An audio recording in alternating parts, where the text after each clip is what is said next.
purpose of my videos is to make classics and ancient history interesting and accessible to everyone. It is important to highlight that I am not a professional or qualified educator, expert, historian or classicist.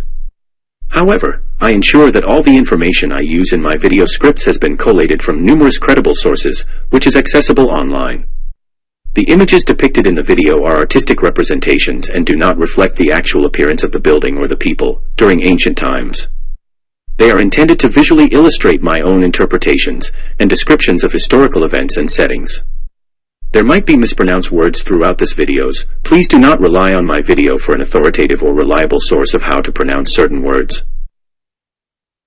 I always work my hardest to deliver thoroughly researched and reliable information in my videos, but please always conduct additional, independent research to formulate a thorough understanding of any topic discussed.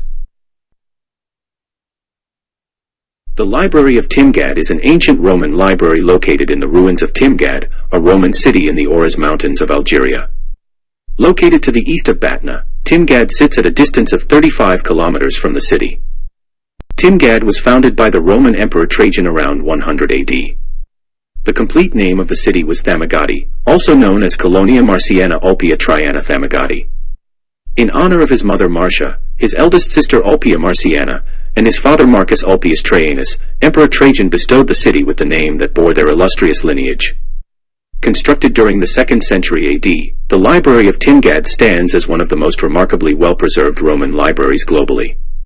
The library at Timgad is said to have been funded by Julius Quintianus Flavius Rogatianus, who generously contributed 400,000 sesterces for its construction, according to historical records.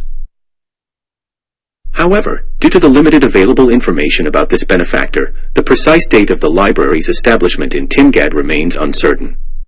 The Library of Timgad, with its rectangular shape measuring around 30 by 40 meters, possessed the capacity to house approximately 3,000 scrolls. These scrolls were carefully stored on shelves that lined the walls of the library.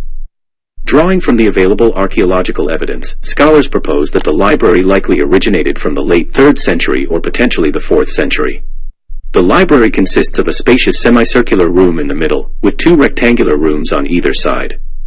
Before entering the main library area, there is a U-shaped colonnaded portico that surrounds an open court on 3 sides.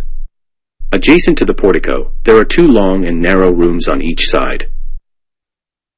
The large vaulted hall in the library served multiple purposes, functioning as a reading room, stack room, and potentially a lecture room. Within the library, there were oblong alcoves that housed wooden shelves along the walls. These shelves likely had complete structures, including sides, backs, and doors. This conclusion is supported by additional evidence found at the library in Ephesus. The library can be entered through a portico adorned with 6 columns, which grants passage to a large central room.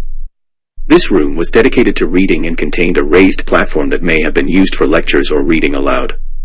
The walls of the reading room were embellished with frescoes and stucco work, adding decorative elements to the environment. In addition, the library featured a courtyard that served as a garden and allowed natural light to illuminate the reading room.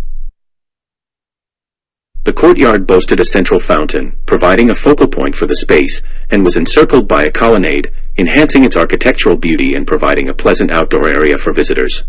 Timgad suffered destruction towards the end of the 5th century when it was attacked by Berber tribes originating from the Ouros Mountains. By 535 AD, during the Vandalic War, the Byzantine general Solomon discovered the city abandoned when he arrived to take control of it.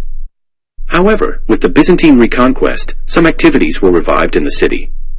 A fortress was constructed to the south using materials salvaged from Roman monuments in 539. Over the next century, the city experienced a brief period of repopulation, becoming predominantly Christian in nature.